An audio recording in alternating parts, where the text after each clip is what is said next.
नमस्कार, लोकमत राजस्थान में आप सभी का स्वागत है। मैं आपके साथ मोनिका राठौड़। धौलपुर के सैपऊ उपखंड की नुनहेरा ग्राम पंचायत के ढाडियों में आज भी लोगों के लिए पार्वती नदी पार करना किसी चुनौती से कम नहीं है। तसीमो कस्बे में पढ़ाई के लिए जाने वाले स्कूली बच्चों को कई किलोमीटर लंबा रास्ता बचाने के लिए महज 1 किलोमीटर की नदी पार करनी पड़ती है, लेकिन ये रास्ता उनकी जान जोखिम में डाल देता है। गांव के बच्चे रोजाना नदी के गहरे पानी को पार करने के लिए ट्यूब पर चारपाई बांधकर बने खटोले का सहारा लेते हैं। ये नहीं बीमार मरीजों को अस्पताल ले जाना हो या घर गृहस्थी का सामान खरीदने बाजार जाना हो, ग्रामीणों को हमेशा इसी खटोले पर निर्भर रहना पड़ता है। यहाँ बच्चों के लिए स्कूल जाना टास्क जैसा। ट्यूब से बंधे खटोले पर स्कूल जाने को मजबूर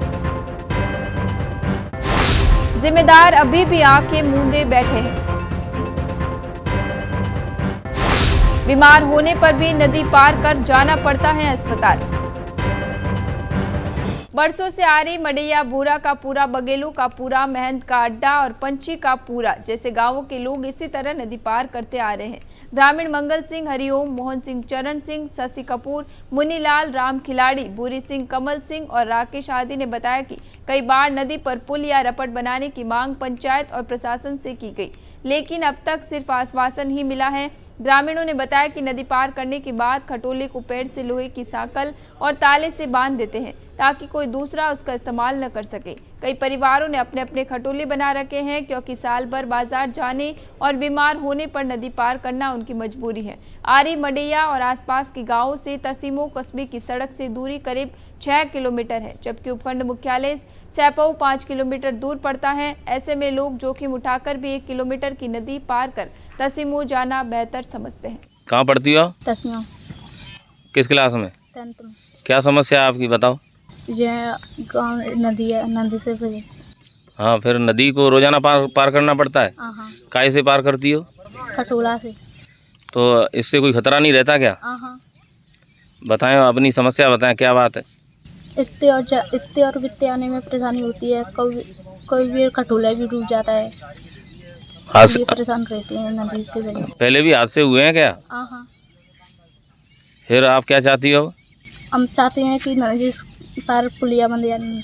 पार्वती नदी में जान जोखिम में डालकर नदी पार करना बच्चों और ग्रामीणों के लिए किसी खतरे से कम नहीं है। हैरानी की बात यह है कि अब तक पुलिस प्रशासन ने इस समस्या पर ध्यान नहीं दिया है। हादसा होने के बाद ही शायद जिम्मेदार जागेंगे। तहसीलदार नाहर सिंह ने बताया कि ग्रामीण और बच्चों को नदी से रास्ता क्रॉस करने की रोक लगाई जाएगी। इस मामले की जाँच कराई जाएगी। क्या नाम है बेटा? खुशबू। कहाँ पढ़ती हो आप? तस्मो गाँव में। कौन सी क्लास में? 10th class. तो इस रास्ते से कैसे जाते हो आप लोग? फिर स्कूल से लौटते समय भी? हाँ। तो परेशानी नहीं होती आपको? हाँ, होती है। क्या परेशानी होती है?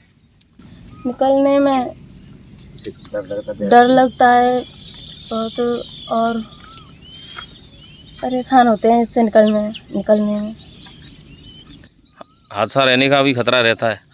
ग्रामीणों ने प्रशासन से मांग की है कि जल्द से जल्द नदी पर रपट या पुल का निर्माण कराया जाए ताकि बच्चों की पढ़ाई और ग्रामीणों की आवाजाही सुरक्षित हो सके।